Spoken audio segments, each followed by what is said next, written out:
Salve, salve galera! Estamos aqui chegando com mais uma entrevista especial no estúdio do Motorsport.com aqui no Autódromo de Interlagos, podcast oficial aqui desta grande final da Stock Car 2024. Eu, Carlos Costa, na companhia de Isa Fernandes, nossa repórter, e Rafa Lopes, jornalista de automobilismo do Grupo Globo. Rafa, seja muito bem-vindo, obrigado por estar aqui com a gente. Fim de semana especial, fechando o ano aí do automobilismo, do esporte motor. E com polêmicas, mas o lado bom é que tem bastante assunto para tratar, né, Rafa? Seja bem-vindo. Obrigado, Carlos. Obrigado, Isa. Obrigado aos amigos do Motorsport.com.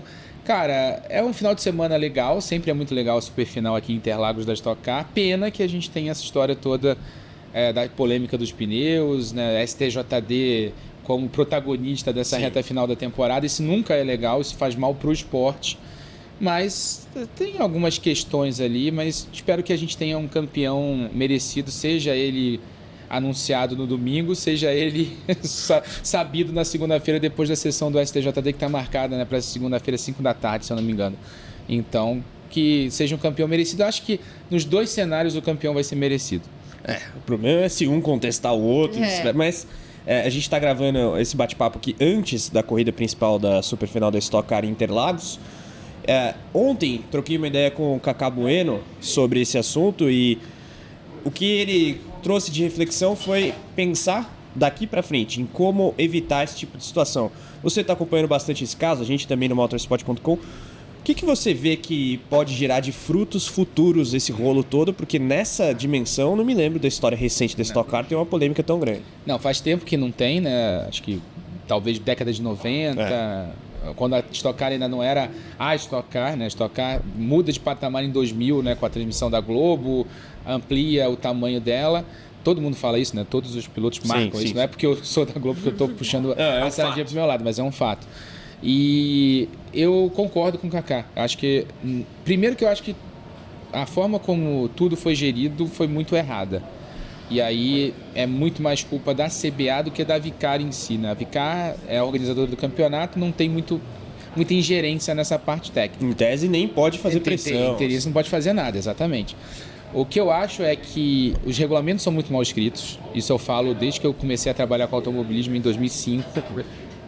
E antes a gente já sabe disso, né? Polêmicas até internacionais, mas aqui no Brasil em específico, os regulamentos são muito mal escritos e o que aconteceu esse ano é resultado de um regulamento extremamente mal escrito. Tinha uma brecha do tamanho do Maracanã no regulamento. E, obviamente, alguma equipe ia usar em algum momento. E, no caso, foram a TMG e a Crown que usaram essa brecha. O que eu acho que tinha que ter acontecido nessa gestão de caso era simplesmente o seguinte. Beleza.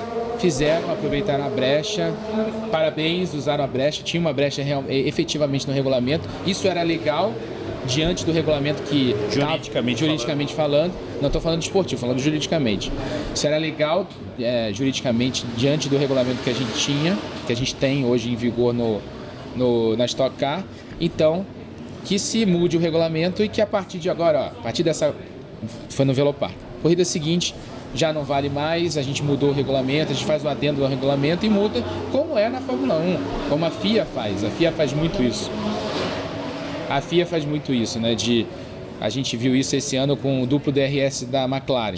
Sim. Teve no Grande Prêmio do Azerbaijão. As diretivas técnicas. Aí emite uma diretiva técnica, muda ali a questão do regulamento técnico e a partir da corrida seguinte já não está mais valendo. Então, eu acho que essa era a medida que tinha que ter sido tomada aqui. Beleza, aproveitaram a brecha, a partir de agora não pode mais fazer, a gente mudou aqui esse item do regulamento. Não foi o que foi feito. E acho que também os players da categoria, equipes, pilotos e patrocinadores, cartolas, todo mundo tem que entender o seguinte. Toda essa polêmica só joga contra o esporte. Tanto certo, tanto errado. Polêmica de assunto técnico, mudança de campeão.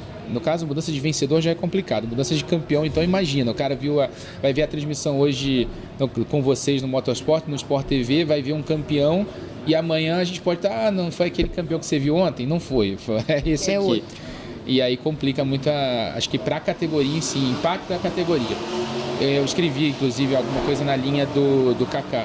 Acho que a gente tem que usar isso como ponto de ruptura, a partir de agora mudar como a CBA é gerida, a Confederação Brasileira de Automobilismo. Precisa de mais profissionalismo, não dá para você ter piloto profissional, equipe profissional, patrocinador colocando 10 milhões de reais num carro, né? Uma categoria que gasta o que gasta para organizar um evento desses, e aí a gente tem uma série de amadores, no sentido não de antiprofissional, mas no sentido de não se dedicar 100% ao esporte, julgando um caso como esse. E aí vai para o STJD, a gente sabe como é que funciona aqui, muitas vezes o STJD não tem advogados que entendam do esporte, e aí complica a situação inteira. De novo, quem sai perdendo nisso tudo é o esporte, e eu acho que bom que a gente consiga, se a gente conseguir usar isso como uma lição para os próximos anos. Eu acho que já passou da hora de tirar lições de polêmicas de STJD e CBA.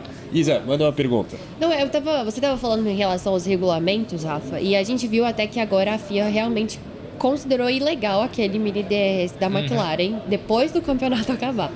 E eu queria que você, né, de forma geral, falasse o que você acha que acontece, que existem tantas brechas, não só no regulamento da Stock, mas nos regulamentos de forma geral. E por que precisa acontecer algo para que equipes e para que, enfim, todas as diretorias, vamos falar assim, prestem atenção de que, poxa vida, esse regulamento tem essa falha, porque é algo que a gente vê com muita frequência, as equipes explorando zonas cinzentas de regulamentos, e elas estão certas, querendo ou não, elas precisam ali tentar tirar o máximo proveito. Primeiro que, Isa, eu acho que é impossível você fechar todas as zonas cinzentas.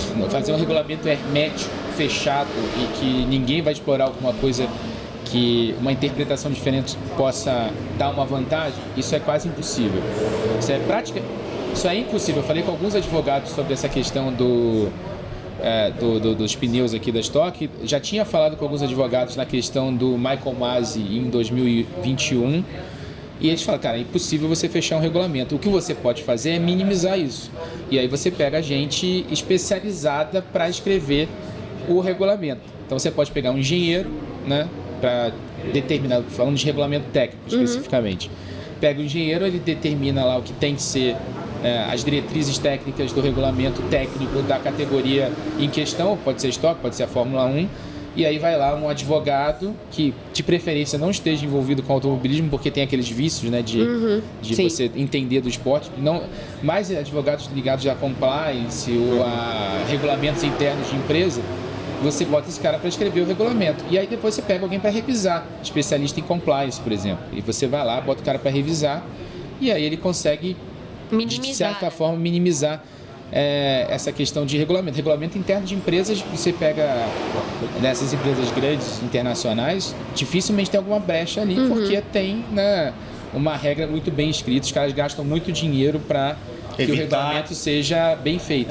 Caso da FIA, se a gente pegar em relação às categorias nacionais, regionais, não só aqui, mas em outros lugares, é muito menos difícil isso. Difícil não, é mais raro isso acontecer. É que na Fórmula 1, a essência da Fórmula 1 é a busca da brecha na parte técnica. Diferentemente da Stock Car. Diferentemente da Stock Car. Mas assim, ao mesmo tempo, o que a gente faz? O cara acha uma brecha no regulamento de uma categoria tão fechada como a Stock, que é feita para ser, né, com os carros iguais, tem diferença de motor, mas é tudo equalizado. Você faz o quê? Você aplaude ou você critica? Entendeu? O cara está fazendo o trabalho dele, que é justamente achar uma brecha e na minúcia da letra da lei para conseguir uma vantagem esportiva, e isso é legítimo dentro do automobilismo. É uma questão ética, uma questão esportiva. Por que aqui a gente acha que é ruim e na Fórmula 1 a gente exalta o Adrian Newey, o mago da aerodinâmica? Por quê? Entendeu? O que eu acho é o seguinte, eu gosto muito da posição da FIA quando acontece esse tipo de situação. Tem muita política, e eu sou um crítico da FIA, do Ben Sulayem, mas eu acho a postura deles nesse ponto boa. Beleza, pegaram a brecha, acharam a brecha, o caso do Mini DRS é um exemplo. Depois da temporada foi determinado ilegal. Beleza, até o fim da temporada não era. Até aquela diretiva técnica pós-Azerbaijão não era ilegal. Então beleza, você não pode punir alguém por algo que não era ilegal na corrida em que ele usou o equipamento. Então, a partir da corrida em que é descoberta alguma coisa e que é avaliado ilegal, ele não é ilegal até aquele ponto, ele passa a ser legal depois daquele ponto. Então, depois daquele ponto, se você usar isso, vai ser punido. Você já tá sabendo, né? Então. Vai por sua conta e risco. E aí antes, qualquer advogado derruba, porque você estava parado pelo regulamento. Se o regulamento tem uma brecha, a culpa não é da equipe. Então, é uma questão complicada. E ali, no caso específico do pneu, você vai no regulamento. Eu fui buscar no dia que eu soube, quer dizer, eu soube no dia do Velopark. Eu não dei o nome das equipes e nem o nome dos pilotos, porque a gente não está falando de Red Bull, a gente não está falando de McLaren, a gente não está falando de Mercedes, que são equipes que, quando acontece uma coisa como essa, alguma polêmica dessa, não vai sair o patrocinador no dia seguinte.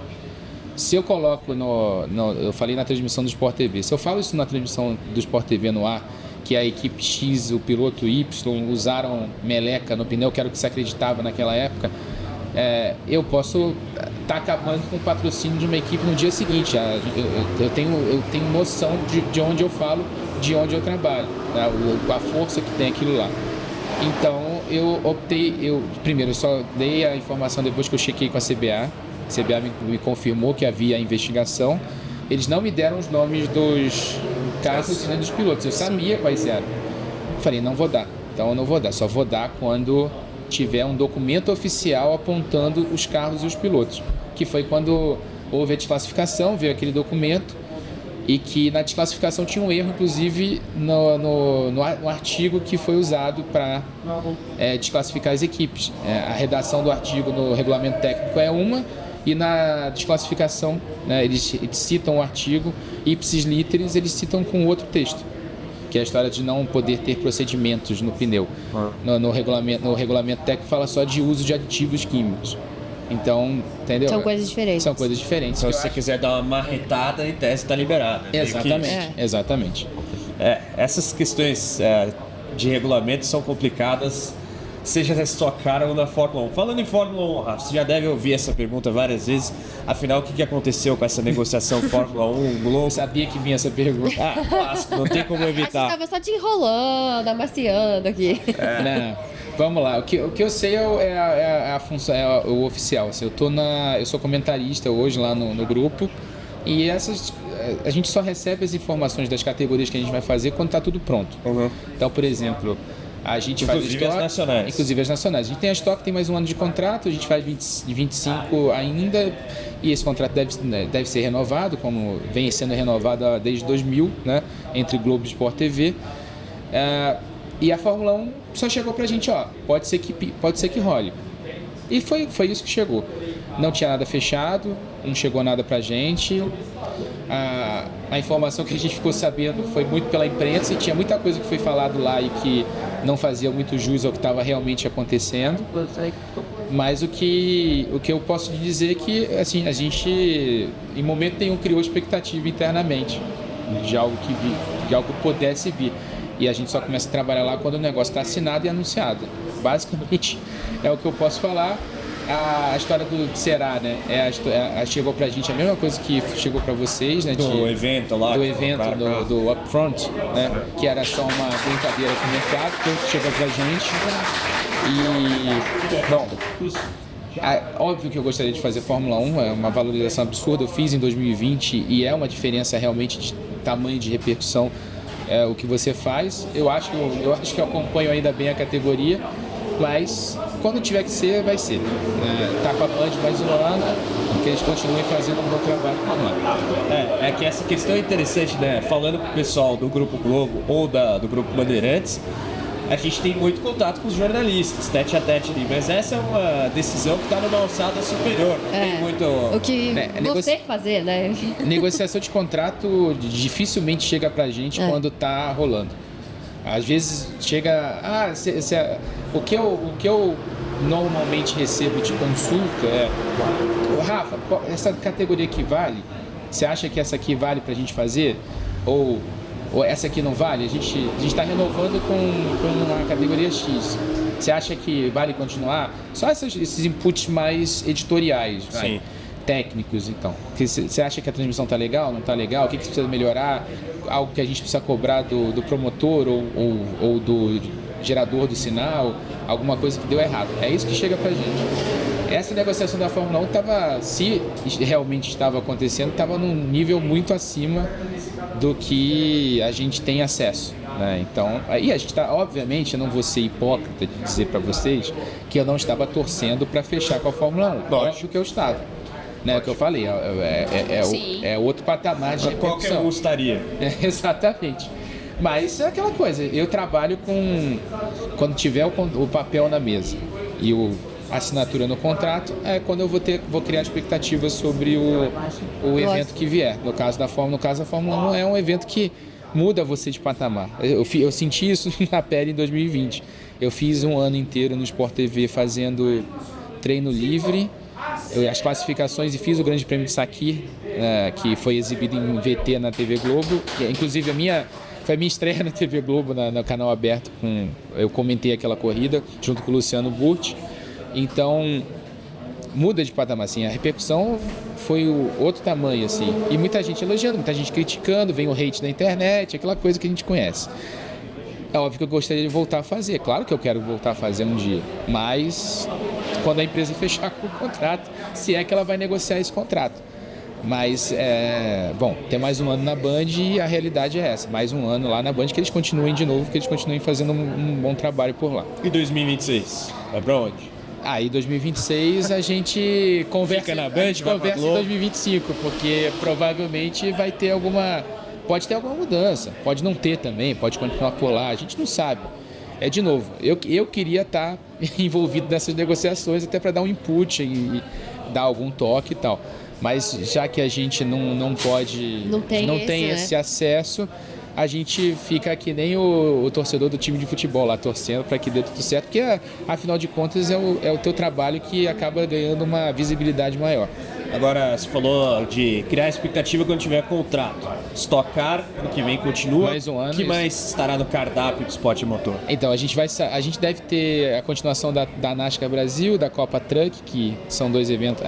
É o HB20 também, né? Porque veio num pacote a NASCAR Brasil e a HB20. Sim, que fazem o evento conjuntamente. Com a Stock, com a Truck, a gente tem feito a Truck ao vivo nos domingos e exibido as corridas finais da NASCAR e da HB20 em VT na segunda-feira à noite. Tem a negociação com a Porsche, tem a negociação que sempre é uma negociação que é mais fechada em cima da hora da temporada. Deixa eu lembrar os eventos que a gente tem aqui. Peraí, que eu faço a Stock Series Sec também.